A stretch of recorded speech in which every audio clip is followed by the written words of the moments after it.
ஹாசினியின் அன்பு வணக்கம். இனிய விநாயகர் சதுர்த்தி நல்வாழ்த்துக்கள்.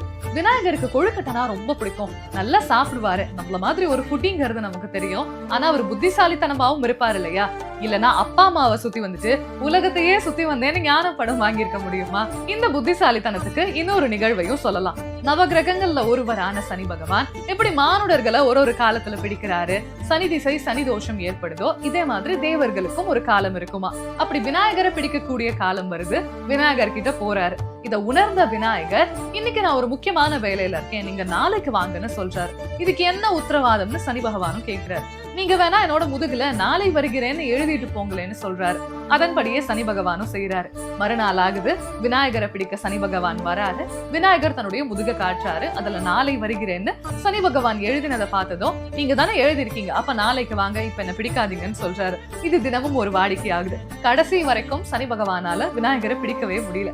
புத்திசாலித்தனமா அதை தவிர்த்துடுறாரு. இதனால சனி தோஷம் ஏற்படக்கூடிய நாட்கள்ல விநாயகரை வழிபடுறது மூலமா அது முன்னேற்றம் தரும்னு சொல்றாங்க.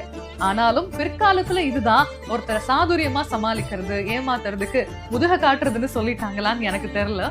உங்களுக்கு தெரிஞ்சதுன்னா கமெண்ட்ஸ்ல சொல்லுங்க. ஹாசினியின் ஆன்மீக பதிவை பார்த்த அனைவருக்கும் நன்றி.